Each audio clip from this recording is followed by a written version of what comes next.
What it do, KTTV? This is KT, and I'm coming at you live with another episode of the Daily K Podcast. And on today's episode, we have educator, author, and radio personality at the Caribbean radio show in Jamaica, for Miss Sunetta Shannon. How you doing? Wonderful. It's so good to be here. Thank you for taking the time out with all the celebrities out here to just talk to us, sister. Interview me for one. No. It is. You are in Kuwait, correct? Yes. It is It's 5:30 here, but it is 1:19 a.m. where you are. Thank you for taking some time out to talk to a brother. No problem. And it is a chilling, although it's nighttime, people, and it's the day ahead. It is a freezing 111 degrees right now, right here in this moment. 111. Oh my God. With no sun in the sky, no sun at all. Oh my, there's a life. So, now over here, in the States, it's COVID crazy. We're going through it. And I know it touched the world. So how are things over there? Did you get any rise in cases, or have you all been pretty low key? Well, before it ever hit America, being someone from South Carolina, I reached out, called everyone home back in February. But people ignored me. A sister was like, listen up. 3 people entered the country, from a neighboring country. And within 48 hours, it was like 48 people. So by me calling home and just kind of putting it in the social media and the chat groups with family and friends, no one really paid attention. It goes to the human nature of you really don't care about what doesn't affect you at home. So this particular country has 4 million people. 1 million are Aboriginals. 3 million are a bunch of expats coming in and working. These people are oil rich, highest currency on earth. So they care about their health care. This is like the best I've ever seen, just opulent. And everything is really secure and all right. I got the news today. School year is closed. No one will be going to school over here. And in Dubai, right up 1 hour up the street, everything's okay and life is open back up for flights. So, can you give me a little bit of background about you, your role in education, and how did you end up in Kuwait? Well, I'm from Sumter, South Carolina. I attended Benedict College, where I transferred from one HBCU to my home college. Shout out to David Swinton, the president of the university in Benedict. He was my second cousin. When I got over to Claflin University, established in 1869, 4 years after slavery, people, that's my family school, United Methodist. So I came up out of those roots. And then Lou Rawls from the NAACP, the Parade of Stars, he lied to me. He said, if you are smart and you're Black, your education is free. And it wasn't for me. So I moved to Alaska and became a little Negro Eskimo to get all those scholarships and pursue behavior modification. That was the time I began working in education. Lived on an Indian reservation and taught the Inuit in Alaska, the Apache, and the Navajo in Show Low, Arizona. So one day I went back and started working at the HBCU. I was like, I'm not going to work for anyone unless they look like me. And that was like in my 20s. And so I started going and working on the HBCU campus of Benedict College. Then Fayetteville State University. I also worked for Clemson University as well. One day a student came in. She was working overseas, teaching in Kuwait. She was a single mother. I listened to her story and I was compelled to write a news article just to show other women of color, like, child is not an excuse. You can get out here and still, do the most to fulfill your own destiny. And when she got a copy of the article, some real rich folks saw it. And they were like, hey, offer her a job if she wants to come over here. I had no idea that this would be the highest currency on earth. as if $1 here is like 33 cents or nothing. But one of their dinars, one of their dollars here, more than triples. It's like $3.38. Okay. Tax free, Yes. no such thing as utilities. People are like, what do you mean water bill? You have this whole place that comes with it. This is Allah mashallah, you know. So the concept of working tax free and being able to have the housing, the utilities, the only bill you have is like an internet bill and your food. You have your drivers, you have your maids. And through my student, that's how I arrived in Kuwait. You know, man, that is awesome, and you wouldn't think that you be just living. You see stuff, you see things on TV, and it kind of shapes your perception, and then you go there and you say, "Wow, this is it," you know. But being an hour away from Dubai, though, now that is really it. When the Yes. last time you been? Well, typically I go to Egypt on the weekends, Mm-hmm. Ethiopia on the weekends. So Dubai is just like, you know, it's Up when the, you go from one state to another, yeah. or it's like going from one part of the county to another part, it is home. There's so many people from Atlanta, from America, from all over the world, like this people from my hometown that I even know there. Yeah. Everything, the best secret about Dubai, you want to know the secret? Please. Nobody ever told you. You know, it's the tallest building on the earth, right? It's Mm-hmm. Burj Khalifa. But nobody told you that those people are black. Okay. Yeah, the Emirati is black. Well. The Arab is seen as a mulatto. Mm-hmm. Wow. The Aboriginal people, the Emirati here. So when I got here and saw so many super dark chocolate Kuwaitis and Yes. chocolate Bahrainis and chocolate Dubai Emiratis everywhere, I realized I'm not in the Middle East. I'm in like Northeast Africa, you know. And they told me that Aboriginal was like, girl, you home. If anybody leaves their privilege and come over here, we look at them side eye. But if something ever popped off, sister, We got you. you a cousin. You blend in. You know, the brothers look like you all the time. Yeah. And I would have to look at your shoe game to tell if you were American or if you were a Yeah. Middle Eastern man. Yeah.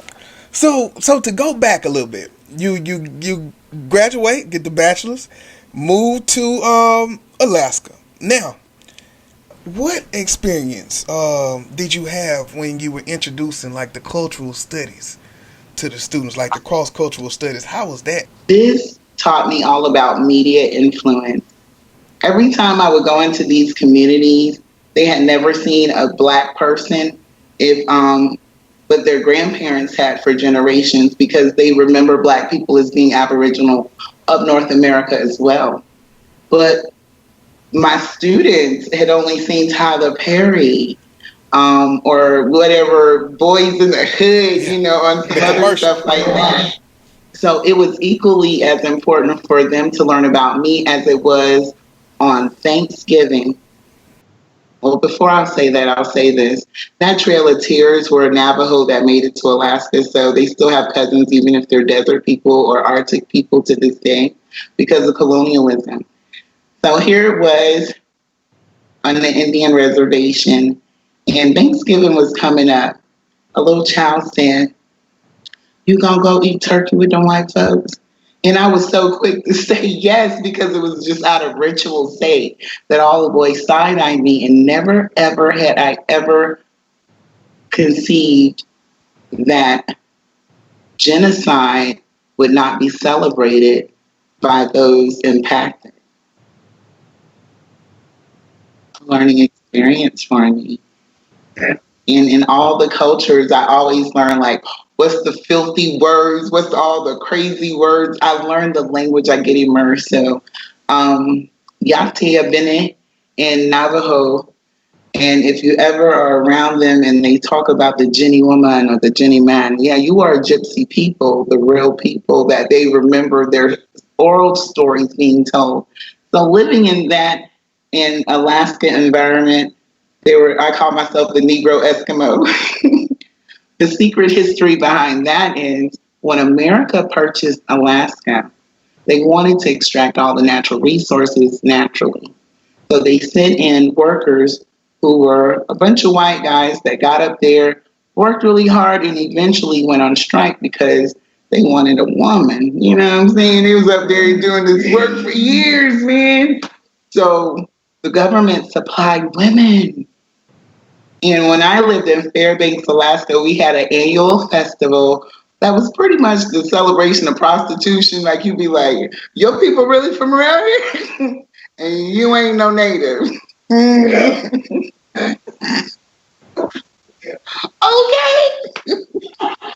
You can have your supervisor pay money and they'll collect them and act like the Old West, like they have the brothels and things. So being immersed in different parts of American culture or foreign culture, people are people. I agree. I agree.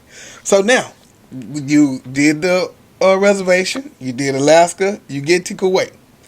You just told me how great it is and fun, but what was the first thing that made you rethink that decision, like culture shock? I thought I was African. Okay. I'm from South Carolina. You hear me, brother? I know humidity. I ain't about that life. The heat here is so hot that it feels like go and take a blow dryer, turn it on high, put it to your face, but you can never leave it, you know. When the wind was blowing today, I took pictures of the trees and the wind just blowing. I was like, nobody would ever know that it is so steamy. Man. Yeah, you just said 111 though, so that is I'm in Houston, and so I may see a 99, a 101. Well, that extra 10, I don't know if I could do it. So then, I've seen 125. ooh, yeah, I'm in the house. I'm in the house. That's a wrap. So then, now with the teaching, because when I hear, you think about the education in America, and you think about where we come up testing and things like that with our work ethic, and so over there, how is the teaching experience different from your time in the States? How are the kids? How would you classify it? Simply put, my students don't grow up to have jobs. My students say things like, I want to be a trillionaire because they were born millionaires. The history behind having everything provided and resources. As an educator in America, we would be under obligation to provide certain resources for the classroom management. Over here, the particular school that I work at is all smart boards and everything, laptops only, K through 12. And it's been pretty much a peaceful place to be in as the rest of the world tries to transition to get students who might be in disadvantaged areas properly equipped at home. Whereas the students that I'm dealing with are royal family, are, period. Here we go. I teach sixth grade, 3 classes. When I first got to the school, there's this rule, you can't have parties. But these kids have something in the culture called, people here have wasta. Wasta means power. You got some kind of power, like you can walk into a government building and just forget all the rules and just go to the front. Wasta. So to be able to have those type of children that I'm in charge of, they go to the office, they tell the principal, hey, we want to throw Miss Anita a surprise birthday party. And then my other class heard the rumor and they went and they got authorization. This is against the school rules. You just don't. But the man authorized because these powerful is like, okay, your people are royal. Your daddy owned the mall. All the car dealerships and the car rental places are owned by your family. Who am I to say no? As a woman of color, I am the remedy for I birthed the world. Coming into this culture, what makes it as an advantage for me being a woman of color in the classroom is the natural discipline and the silent look. Um, there is something magical about just being me that I celebrate. When you love what you do, you never work a day in your life. When I taught the little ones and the principal would come by and look in the window, I'd be embarrassed, like, y'all really paying me for this? Look, these kids are like, I'm the queen, Principal in the hallway fussing at some boys who are cutting class. They ignore him brutally. I'm leaving the bathroom and they do the old hood stuff. Hey, psst, psst. I don't turn. I continue to walk. One of the boys yells out, my queen. And I gracefully turn my little locks around. And the principal staring at me like, what was that? And I was like, miss, miss me with that. I'm not that common chick. These kids, although I don't teach them, they know. Recess, classroom, 22 kids, none of them are even my students because the place that they want that respite that they hear is that zone that, miss, can I get away from whatever? And I'll be like, as long as you be quiet, don't disturb me. I'm over here trying to have my peace. Y'all come up in my house. Just that type of connection when you have been given everything and never told no. On top of the work in education, you have the radio show on the Caribbean Radio Show Network. So now, what's the name of the show, and what are some of the content topics that you cover? All right. I started in radio at 14, so this is a lifetime experience. The Caribbean Radio Show is actually stationed in Jamaica. It's a platform that has about 6 other co-hosts as well. Everyone has their different shows. That's how we keep our numbers up. The Caribbean Radio Show is known as the Knowledge Station. So my show is every Freedom Friday, 10 a.m. Eastern Standard Time. That time is the time that I express to 2.4 million people who the business owners are, giving people who are trying to pivot in a time of COVID an opportunity to have a platform. A lot of times people are really good at their business, but not the spokesman. And so we're going to have to speak for our brands. In that, this has been a susu energy of some impactful, powerful people. One of the brothers from Alaska that I know, he's on his 2nd season on the television show that he produces. To have him on the show, multi-millionaire brother friend of mine who is in all the movies that you see in Black Hollywood or the videos. Those are the cars that he puts there. They fly him around the world. All of these people that I have on the show to reconnect the great minds to the audience. And I put out a personal campaign every episode, which I think keeps the numbers up, is to encourage people to get an LLC. You know the difference between not having ownership, propriety.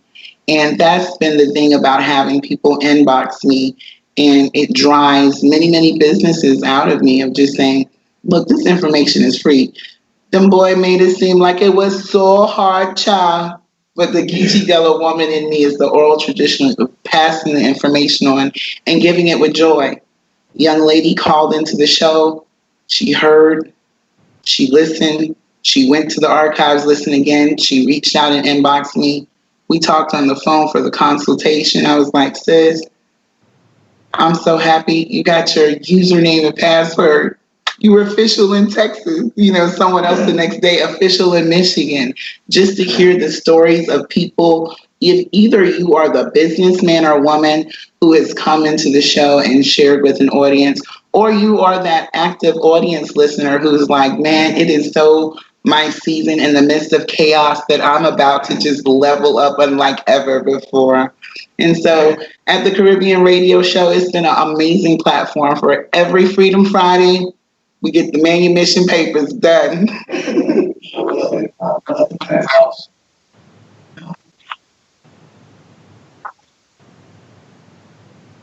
I worked in radio since the age of 14.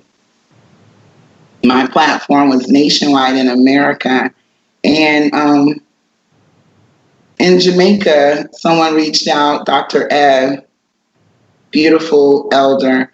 And she afforded me as this outlet to say, look, man, the world needs to hear your voice. Don't let your gifts be dormant, to allow people that space and to connect with people, because that's our growth. The very thing that you don't want to do, you want to shy away from certain topics, is the very thing that needs to be said. So she gave me the opportunity, and it's been over, especially knowing that it's a huge Jamaican population out here in the Middle East. In my building alone, there are fewer Black women from America, but there are like 19 Jamaican women in this building. Then the Egyptians, they strong in it too. But we're like a game of space when it comes to Black American women, because of the concept. When I tell people, where I live, I typically don't like to share that. I'm like, look, I'm just right here with Dubai, because I can't fight the media on what your perception is, nor will I debate with people fully knowing that the oil-rich country that this is giving me a safety. When I reached out to you last night, I was able to be disgusted, run out in a ballroom gown after curfew in the middle of the street, stop a police officer, tell him I need to use your Wi-Fi in order to contact you.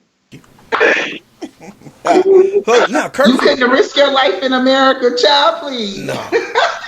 So now that's what I'm saying. So curfew. Why did you all? Is the curfew always imposed, or is it just now? Until September 13th. We're in different phases. Mm-hmm. We went from being able to only go outside for 2 hours a day when it was at its peak time. Mm-hmm. That was for several weeks. Mm-hmm.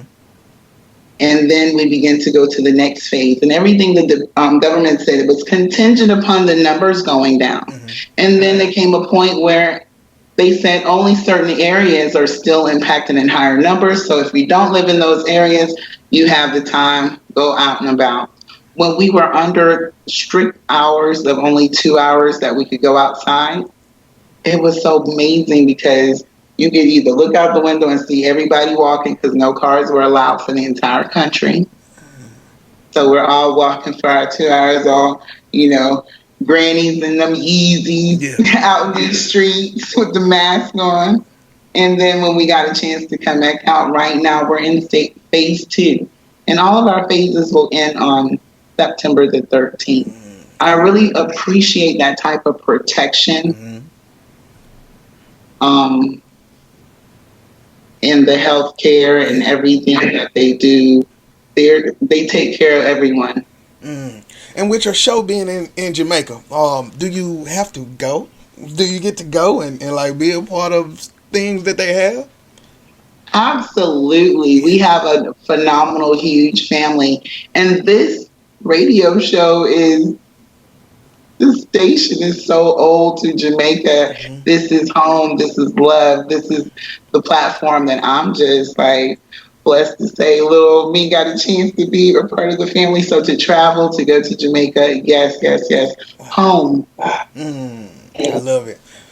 Now, what's next for you in teaching abroad? How long are you going to be in Kuwait, and are you thinking about moving, or are you staying it out? I ain't going back to Kuwait. 2 weeks in America too much for me. Hey. I'm not messing up something that's so good for me. Hey. You go to the flea market, a little Indian guy like Aladdin on a carpet coming with a wagon and carry all your stuff. $1. I'm home. I go to Africa on the weekends.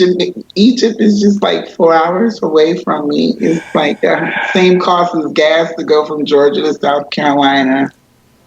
If it ain't broke, don't break it. Okay. This Christmas, I spent Christmas with the oldest grandmother on earth. Mitochondrial Eve, Lucy, her remains are in Ethiopia.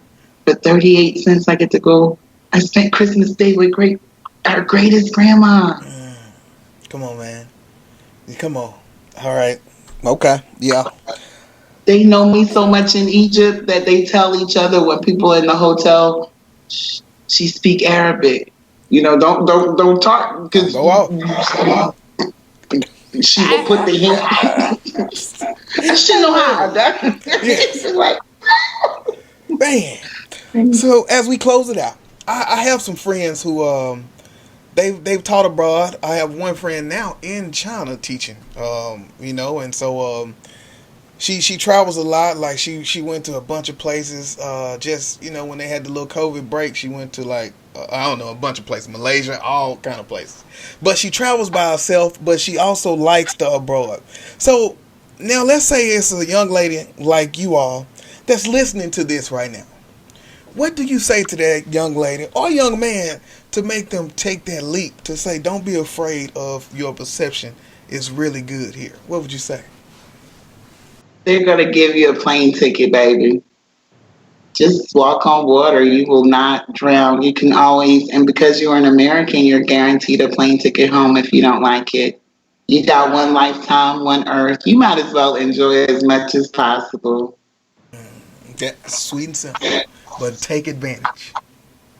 You better. Yes, You're yes, the ancestors' beneficiary. yes. See, I do a little thing like tomorrow, in my computer, my calendar always just shows up and I have yes days where but I forget that I got them planned, so it's like, oh, tomorrow's a yes day, and I really try to stick to it. I don't tell anyone when it is though, but that's just the same thing.